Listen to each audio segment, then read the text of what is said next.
Welcome to short and hub channel. మీరు తమ్మనైలు చూసుంటారు. రాత పరీక్షలో మంచి మార్కులు వచ్చాయి, మెరిట్ లిస్ట్లో పేరుంది, కానీ తీరా సర్టిఫికేట్ వెరిఫికేషన్ అనేది వెళ్ళేటప్పటికి మీ క్యాస్ట్ సర్టిఫికేట్ చెల్లదు అని చెప్పేసి చెప్తే మీ పరిస్థితి ఏంటి? చిన్న చిన్న తప్పుల వల్ల చేతికి వచ్చినటువంటి గవర్నమెంట్ జాబ్ని పోగొట్టుకున్న వాళ్ళు చాలామంది ఉన్నారు. అందుకే ఈ వీడియోలో ఆంధ్రప్రదేశ్ మరియు తెలంగాణ విద్యార్థులకు సంబంధించి క్యాస్ట్ సర్టిఫికేట్ సంబంధించినటువంటి పూర్తి వివరాలు అనేది తెలుసుకోబోతున్నాం. పాత చెల్లుతుందా, కొత్త తీసుకోవాలా, పెళ్ళైన అమ్మాయిలు ఎవరి పేరు మీద తీసుకోవాలి, ఇలా స్టూడెంట్స్ అడిగినటువంటి అన్ని డౌట్స్కి మనం ఈ వీడియోలో ఒక ఆన్సర్ అనేది ఇవ్వటం జరిగింది. సో వీడియో చివరి వరకు చూసినట్లయితే మీకు అర్థమయ్యేటువంటి అవకాశం ఉంది.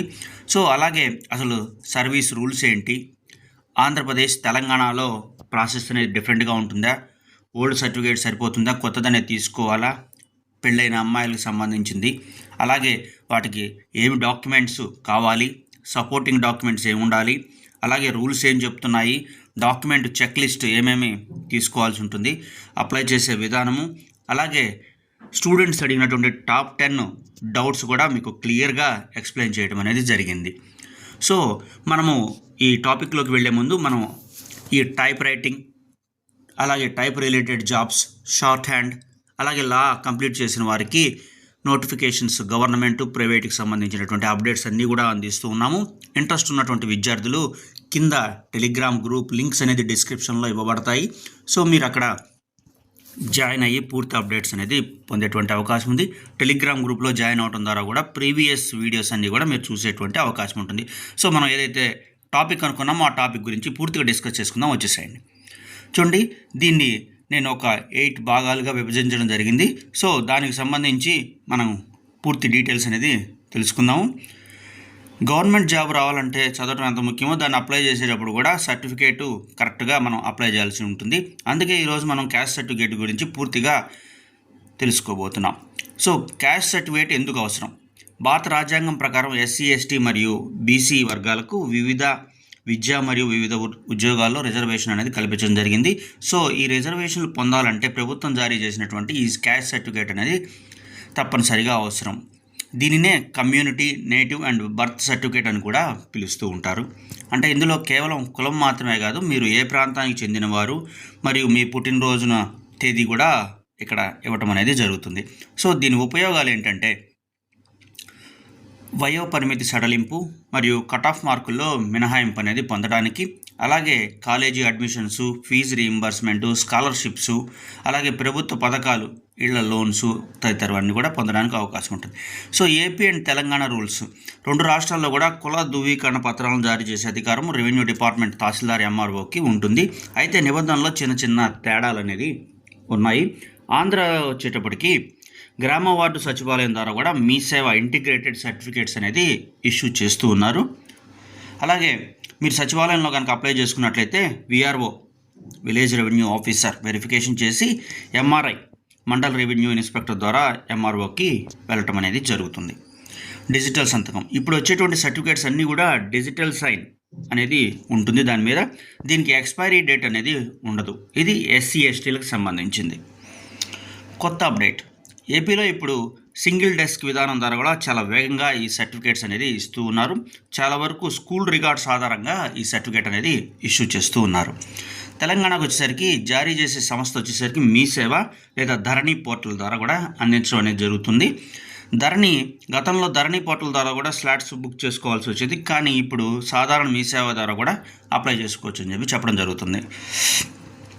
వెరిఫికేషన్, తెలంగాణలో విఆర్ఓ వ్యవస్థ రద్దయిన తర్వాత పంచాయతీ కార్యదర్శి లేదా జూనియర్ అసిస్టెంట్ స్థాయి అధికారులు క్షేత్రస్థాయి పరిశీలన అనేది చేస్తున్నారు ఈ సర్టిఫికేట్ ఇష్యూ చేయడానికి. జనరల్ రూల్స్, ఇద్దరికి వర్తించేది ఏంటంటే షెడ్యూల్ కులాలు మరియు తెగలకు సంబంధించి అభ్యర్థులు ఆగస్టు 10, 1950 నాటికి ఆ ప్రాంతంలో నివసిస్తున్నట్టు రుజువు అనేది చేసుకోవాల్సి ఉంటుంది. అయితే ఇప్పుడు దీనికి తండ్రి లేదా తాతల సర్టిఫికేట్స్ ఉంటాయి కదా, మనకి స్కూలు బోనఫైడ్స్, ఇవి ఉన్నా కూడా మనకు సరిపోయేటువంటి ఉంటే అవకాశం ఉంటుంది. సో అప్లై చేసుకోవడానికి ఏమేమి డాక్యుమెంట్స్ కావాలి అంటే మీరు మీ సేవ లేదా సచివాలయానికి వెళ్ళే ముందు ఈ డాక్యుమెంట్స్ అన్నీ కూడా రెడీగా పెట్టుకోవాల్సినటువంటి అవసరం ఉంటుంది. అప్లికేషన్ ఫాము, అలాగే ఆధార్ కార్డు అభ్యర్థి, అలాగే తల్లిదండ్రులది, ration card, rice card, address proof కోసం మరియు కుటుంబ సభ్యుల లింక్ అనేది మీరు ఏ విధంగా ఆ వరుస అవుతారనే దాని గురించి. అలాగే ఎస్ఎస్సి మెమో పుట్టిన తేదీ ధృవీకరణ కోసం. అలాగే school bona fide certificates 1 to 10th వరకు లోకల్ క్యాండిడేట్ అని నిరూపించుకోవడానికి ఈ సర్టిఫికేట్ అనేది అవసరం. సపోర్టింగ్ డాక్యుమెంట్స్కి వచ్చేసరికి ఫాదర్స్ రిలేటివ్స్ క్యాస్ట్ సర్టిఫికేట్, మీ తండ్రిది కానీ మీ తోబుట్టువులకు బ్రదర్స్ అండ్ సిస్టర్స్ కానీ ఇదివరకే క్యాస్ట్ సర్టిఫికేట్ కనుక ఉంటే అది జస్ట్ చేస్తే మీకు ప్రాసెస్ అనేది చాలా ఈజీగా వచ్చేసేసి సర్టిఫికేట్ అనేది తొందరగా వస్తుంది. సెల్ఫ్ డిక్లరేషన్ అఫిడవిట్ అనేది కూడా ఇవ్వాల్సి వస్తుంది. నేను పలానా కులానికి చెందిన వాడిని, తప్పు సమాచారం ఇస్తే శిక్షకు అర్హుణ్ణి అని చెప్పి కూడా నోటరీ సెల్ఫ్ డిక్లరేషన్ అనేది ఖచ్చితంగా ఇవ్వాల్సినటువంటి అవసరం ఉంటుంది. అలాగే పహానీ అడంగల్స్ ఫర్ ఫార్మర్స్, ఎవరైతే రైతులు ఉంటారో వాళ్ళకి సంబంధించి. మీరు వ్యవసాయ కుటుంబం కనుక అయితే రెవెన్యూ రికార్డులో మీ కులం పేరు నమోదు అయి ఉంటుంది కాబట్టి ఆ పహానీ కనుక పెడితే ఎంఆర్ఓకి చాలా ఈజీగా మీకు సర్టిఫికేట్ ఇష్యూ చేసేటువంటి అవకాశం మీరు కల్పించిన వాళ్ళు అవుతారు. సో ఇక్కడ ఓబీసీ వాళ్ళకి క్రిమిలేయర్, నాన్ క్రిమిలేయర్, దీనికి సంబంధించినటువంటి వీడియో సపరేట్గా కూడా నేను చేయటం జరిగింది. సో అయినా సరే ఇక్కడ చిన్న జిస్ట్ అనేది చెప్తాను మీకు. డిస్క్రిప్షన్లో ఈ క్రిమిలేయర్, నాన్ క్రిమిలేయర్ ఎవరెవరికి వస్తుంది, కొత్త రూల్స్ ఏంటి అనేది కూడా మనం ఇవ్వటం జరిగింది. ఇంట్రెస్ట్ ఉన్నటువంటి అభ్యర్థులు కింద డిస్క్రిప్షన్లో మీరు చూడండి. చాలామంది అభ్యర్థులు కన్ఫ్యూజ్ అయ్యేటువంటి పాయింట్ ఏంటంటే ఎస్సీ ఎస్టీలకు ఇది వర్తిస్తుందని చెప్పేసి అనుకుంటూ ఉంటారు, కానీ ఇది వర్తించదు. ఇది కేవలం బీసీ అదర్ బ్యాక్వర్డ్ క్యాస్ట్ వాళ్ళకు మాత్రమే వస్తుంది. ఎవరైతే సంవత్సర ఆదాయం 8 లక్షల కంటే ఎక్కువ ఉంటుందో, అలాగే గ్రూప్ 1 ఆఫీసర్స్, ఎమ్మెల్యేలు, ఎంపీల పిల్లలు, వీళ్ళకి ఈ క్రిమిలేయర్ రిజర్వేషన్ అనేది వర్తించదు. వీళ్ళు జనరల్ ఓసీ కేటగిరీ కింద పరిగణించబడతారు. అదే సంవత్సర ఆదాయం 8 లక్షల లోపు ఉన్నవారికి వీరికి 27% ఓబీసీ రిజర్వేషన్ అనేది వర్తిస్తుంది. మీరు central government jobs, SSC, railways ఇలాంటివి అప్లై చేసేటప్పుడు దానికి సపరేట్ ఫార్మాట్ ఉంటుంది. స్టేట్కి సెంట్రల్కి డిఫరెంట్గా ఉంటుంది. సో దేనికి సంబంధించిన ఫార్మాట్ దానికి అప్లై చేయాల్సి ఉంటుంది. స్టేట్కి సంబంధించినటువంటి ఫార్మాట్ సెంట్రల్ గవర్నమెంట్కి పనికిరాదు. ఇక్కడ మహిళలకు వచ్చేసరికి చాలామంది అమ్మాయిలకు వచ్చే డౌట్, పెళ్ళైంది కదా మా ఆయన కులం సర్టిఫికేట్ పెట్టాలా లేదా మా నాన్నది పెట్టాలా అని. భారత చట్టం ప్రకారం కూడా కులం అనేది పుట్టుకతో వస్తుంది, పెళ్లితో మారదు. సో మీరు ఏ కులంలో పుట్టారో పెళ్ళయ్యాక కూడా అదే కులం ఉంటుంది. ఉదాహరణకు ఒక బీసీ అబ్బాయి బీసీ అమ్మాయిని ఒక ఓసీ అబ్బాయి పెళ్లి చేసుకున్నా కూడా ఆమె బీసీగానే పరిగణించబడుతుంది. కాబట్టి క్యాస్ట్ సర్టిఫికేట్ ఎప్పుడు తండ్రి కులం, ఫాదర్స్ క్యాస్ట్ ఆధారంగా మాత్రమే తీసుకోవాలి. సర్టిఫికేట్లో కేర్ ఆఫ్ హస్బెండ్ అడ్రస్ కానీ ఉండినా కూడా ఇబ్బంది ఏమీ లేదు, కానీ కులం మాత్రం తండ్రిదే అయి ఉండాలి. సో అప్లికేషన్ ఫామ్ వచ్చేసరికి మీ సేవా సెంటర్ లేదా సచివాలయంలో దరఖాస్తు చేసుకోండి. అందులో మీ పేరు, తండ్రి పేరు, చిరునామా, మతం, కులం, సబ్ క్యాస్ట్ స్పష్టంగా రాయాలి. ఉదాహరణకు బీసీబీలో పద్మశాలి, గౌడ, యాదవ ఇలా స్పష్టంగా మెన్షన్ చేయాల్సినటువంటి అవసరం ఉంటుంది. పైన చెప్పిన డాక్యుమెంట్స్ అన్నీ కూడా జెరాక్స్ తీసి గెజిట్ ఆఫీసర్ లేదా సెల్ఫ్ డిక్లరేషన్తో మీ సంతకం అనేది చేయాల్సినటువంటి అవసరం ఉంటుంది. ఏపీలో అయితే సచివాలయంలో, తెలంగాణలో అయితే మీ సేవలో ఇవ్వండి. మీరు ఒక అప్లికేషన్ నెంబర్ ఇస్తారు మీకు, అది జాగ్రత్తగా భద్రపరచుకోండి. మీ అప్లికేషన్ విఆర్ఓ ఆర్ఐ లాగిన్కి వెళ్తుంది. అవసరమైతే వారు మీ ఇంటికి వచ్చి విచారణ అనేది చేస్తారు, లేదా ఫోన్లో మీకు ఇన్ఫర్మేషన్ అనేది అడుగుతారు. మీ బంధువుల సర్టిఫికేట్స్ ఉంటే వెరిఫికేషన్కి చాలా ఈజీగా ఉంటుంది. అలాగే సాధారణంగా కూడా 15-30 రోజుల్లో ఎంఆర్ఓ డిజిటల్ సంతకంతో సర్టిఫికేట్స్ అనేది జారీ అవుతున్నాయి. దీన్ని మీ సేవలో ప్రింట్ అనేది తీసుకునేటువంటి అవకాశం ఉంది.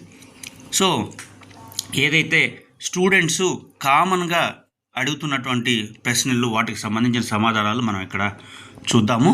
సో స్కిప్ చేయకుండా చూడండి. ఇది చాలామంది అభ్యర్థులు అడిగినటువంటి ప్రశ్నలు. పాత క్యాస్ట్ సర్టిఫికేట్ ఉంది, మళ్ళీ కొత్త తీసుకోవాలా?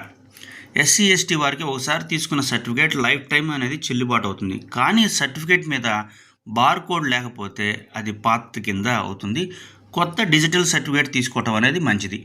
బీసీ వాళ్ళు మాత్రం నాన్ క్రిమిలేయర్ కోసం ప్రతి ఆర్థిక సంవత్సరానికి లేదా నోటిఫికేషన్ వచ్చినప్పుడు కొత్తది అనేది తీసుకోవాల్సి ఉంటుంది. రెండో క్వశ్చన్, మా నాన్నగారికి క్యాస్ట్ సర్టిఫికేట్ లేదు, నేను ఎలా తీసుకోవాలి? మీ తండ్రి గారి స్కూల్ టీసీలో కులం అనేది ఉంటుంది, అది ప్రూఫ్గా పెట్టచ్చు. లేదా మీ మేనమామ, మదర్స్ బ్రదర్ లేదా తాతయ్య, ఫాదర్స్ ఫాదర్ సర్టిఫికేట్ ఉన్నా సరిపోతుంది. ఏది లేకపోతే ఎంఆర్ఓ విచారణ చేసి ఇస్తారు. కానీ ఈ ప్రాసెస్ అనేది చాలా లేట్ అయ్యేటువంటి అవకాశం ఉంటుంది. నేను వేరే జిల్లాకు మారాను, ఎక్కడ ఈ క్యాస్ట్ సర్టిఫికేట్ అనేది అప్లై చేయాలి? మీ పర్మనెంట్ రెసిడెన్స్ ఎక్కడ ఉందో అక్కడ అప్లై చేయాలి. కులం అనేది మీ నేటివిటీకి సంబంధించింది. ఉద్యోగం కోసం వేరే సిటీలో ఉంటే అక్కడ అప్లై చేయకూడదు. మీ సొంత ఊరి తహసీల్దార్ ఆఫీస్ నుంచే ఈ క్యాస్ట్ సర్టిఫికేట్ అనేది తీసుకోవాలి. సర్టిఫికేట్లో పేరు తప్పుపడింది, ఏం చేయాలి? వెంటనే రీఇష్యూ ఆప్షన్ ద్వారా కూడా తప్పులు సరిదిద్దుకోవాలి. లేకపోతే జాబ్ వెరిఫికేషన్ టైంలో రిజెక్ట్ అనేది చేస్తారు. పేరు, తండ్రి పేరు ఎస్ఎస్సి మెమోలో ఎలా ఉందో క్యాస్ట్ సర్టిఫికేట్లో కూడా అలాగే ఉండాలి, స్పెల్లింగ్తో సహా. సో అప్పుడు మాత్రమే మీకు దీనికి సంబంధించినటువంటి సర్టిఫికేట్ అనేది మీకు చెల్లుబాటు అవుతుంది. ఇది క్యాస్ట్ సర్టిఫికేట్కి సంబంధించినటువంటి పూర్తి సమాచారము. అలాగే నోటిఫికేషన్ వచ్చాక కంగారు పడకుండా ఇప్పుడే మీ దగ్గర ఉన్నటువంటి సర్టిఫికేట్ అనేది చెక్ చేసుకోండి. బార్ కోడ్ ఉందా, స్పెల్లింగ్ కరెక్ట్గా ఉన్నాయా అనేది కూడా చూసుకోండి. అలాగే ఇంకా కూడా చాలామంది స్టూడెంట్స్ అడిగినటువంటి సమస్యలు అనేది మనం డిస్కస్ చేద్దాము. సో కొన్ని రిపీటెడ్గా అడగటం జరిగింది. సో పెళ్ళైన అమ్మాయిలకు సంబంధించి చూడండి, పెళ్ళైన అమ్మాయిలు భర్త పేరు మీద సర్టిఫికేట్ తీసుకోవాలా? అస్సలు తీసుకోకూడదు. కులం అనేది పుట్టుకతో వస్తుంది, పెళ్లితో అనేది మారదు. కాబట్టి సర్టిఫికేట్ ఎప్పుడు కూడా తండ్రి పేరు మీదనే తీసుకోవాలి. అడ్రస్ కావాలంటే భర్తది ఉండొచ్చు, కానీ క్యాస్ట్ మాత్రం తండ్రిదే. భర్త ఎస్సీ ఎస్టీ అయినా సరే, భార్య ఓసీ అయితే ఆమెకి రిజర్వేషన్ అనేది రాదు. సో ఇందాక చెప్పాను, స్టేట్ గవర్నమెంట్కి ఇచ్చేటువంటి క్యాస్ట్ సర్టిఫికేట్, సెంట్రల్కి ఇచ్చేటువంటిది వేరు, ఈ రెండు కూడా పనిచేయదు.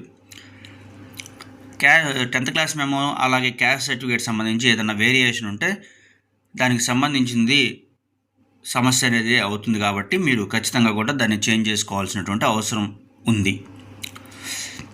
అలాగే మనము వేరే సిటీలో ఉండి చదువుకుంటున్నా కూడా క్యాస్ట్ సర్టిఫికేట్ అనేది మనం పర్మనెంట్గా ఉండే రెసిడెంట్స్ దగ్గర మాత్రమే ఈ క్యాస్ట్ సర్టిఫికేట్ అనేది తీసుకోవాలి. సో ఇక్కడ చాలామంది ఓబీసీ వారు అడిగినటువంటి ప్రశ్న ఏంటంటే, మా నాన్న గవర్నమెంట్ ఎంప్లాయీ, నాకు రిజర్వేషను వస్తుందా? ఇక్కడ రూల్స్ అనేది క్లియర్గా తెలుసుకోండి. మీ నాన్నగారు గ్రూప్ 1 అంటే క్లాస్ 1 ఆఫీసర్ అయితే మటు మీకు ఈ రిజర్వేషన్ అనేది రాదు, మీరు క్రిమి లేయర్ కిందకు వస్తారు. కానీ మీ నాన్నగారు గ్రూప్ 2, గ్రూప్ 3, గ్రూప్ 4 అంటే క్లర్కు, అటెండరు, టీచరు ఇలా అయి ఉన్నట్లయితే 8 లక్షలు ఇన్కమ్ దాటినా సరే మీరు నాన్ క్రిమి లేయర్ కింద వస్తారు. అంటే క్లియర్గా చెప్పాలంటే మీకు రిజర్వేషన్ అనేది వర్తిస్తుంది, శాలరీ అనేది కౌంట్ కాదు అని చెప్పి క్లియర్గా చెప్పడం జరిగింది. సో నెక్స్ట్ క్వశ్చన్, నా దగ్గర పాత మాన్యువల్ చేతితో రాసిన క్యాస్ట్ సర్టిఫికేట్ ఉంది, అది చెల్లుతుందా? చాలా పాత నోటిఫికేషన్లకు అది ఓకే కానీ ఇప్పుడంతా కూడా డిజిటల్ వెరిఫికేషన్ అనేది జరుగుతూ ఉంది. సర్టిఫికేట్ మీద బార్ కోడ్ అనేది ఉండాల్సినటువంటి అవసరం ఉంది.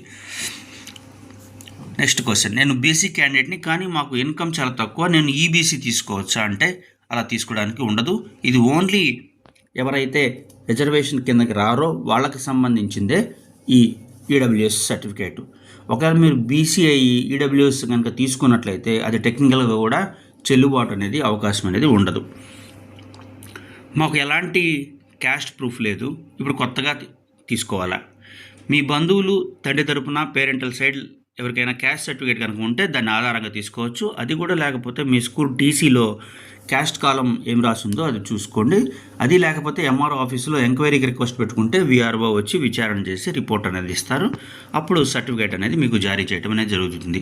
సో సర్టిఫికేట్ రావడానికి ఎన్ని రోజులు పడుతుంది, తాత్కాల్లో ఏమైనా తీసుకోవచ్చా అని అడుగుతున్నారు. సాధారణంగా కూడా 15 నుంచి 30 రోజుల వరకు పడుతుంది. అర్జెంటుగా కనుక కావాలనుకున్నట్లయితే ఎంఆర్ఓని కలిసి రిక్వెస్ట్ చేయాలి. కానీ అధికారికంగా తాత్కాల్ స్కీమ్ కొన్ని చోట్ల మాత్రమే అందుబాటులో ఉంది. నోటిఫికేషన్ వచ్చినప్పుడు చాలా రష్ ఉంటుంది కాబట్టి ముందుగానే తీసుకోవడం అనేది మంచిది. మీ దగ్గర ఉన్నటువంటి సర్టిఫికేట్ మీద ఉన్న నెంబర్ని ఇంటర్నెట్లో ఎంటర్ చేసి చూడండి. మీ వివరాలు ఏవైతే ఆన్లైన్లో కనిపిస్తాయో మీది ఒరిజినల్ అండ్ యాక్టివ్లో ఉన్నట్టు సర్టిఫికేట్. అలా లేకపోయినట్లయితే మీరు మరలా తీసుకోవాల్సినటువంటి అవసరం ఉంది. చూడండి, ఇక్కడ ఆంధ్రప్రదేశ్కు సంబంధించి వెబ్సైట్ అడ్రస్సు, అలాగే తెలంగాణకు సంబంధించి కూడా ఇక్కడ ఇవ్వడం జరిగింది. మీరు కనుక మీ నెంబర్ కనుక ఎంటర్ చేసినట్లయితే దీనికి సంబంధించినటువంటి పూర్తి డీటెయిల్స్ మీకు వచ్చేటువంటి అవకాశం ఉంది. సో అన్ని క్వశ్చన్స్ అన్నీ కూడా మనం కవర్ చేయడం అనేది జరిగింది. సో మీకు ఇంకా ఏదైనా సందేహం ఉన్నట్లయితే కామెంట్లో కామెంట్ చేయండి. ఇది కేవలం సమాచారం కోసం మాత్రమే మనం చేశాము. తాజా నిబంధనల కోసం మీ దగ్గరలో ఉన్నటువంటి ఎంఆర్ఓ ఆఫీస్ని సంప్రదించి వారు ఇంకేమన్నా అడిగినట్లయితే దానికి సంబంధించినటువంటి అప్డేట్స్ కూడా మీరు ఇచ్చినట్లయితే మీకు ఈ సర్టిఫికేట్ అనేది తొందరగా వచ్చేటువంటి అవకాశం ఉంది. నోటిఫికేషన్ వచ్చినప్పుడు కంగారు పడకుండా కూడా ఇప్పుడే కనుక అప్లై చేసి పెట్టుకున్నట్లయితే మీకు దీనికి సంబంధించినటువంటి ప్రయోజనం అనేది పొందేటువంటి అవకాశం ఉంది. సో ఇలాంటి మరిన్ని వీడియోస్ కోసం మన ఛానల్ని సబ్స్క్రైబ్ చేయండి. ఈ వీడియో కనుక వర్ది అనిపించినట్లయితే ఒక చిన్న లైక్ చేయండి. మన ఛానల్ని సపోర్ట్ చేయదలుచుకున్నట్లయితే జాయిన్ బటన్ ద్వారా కూడా జాయిన్ అయ్యి మరిన్ని అప్డేట్స్ అనేది పొందేటువంటి అవకాశం ఉంది. Thank you.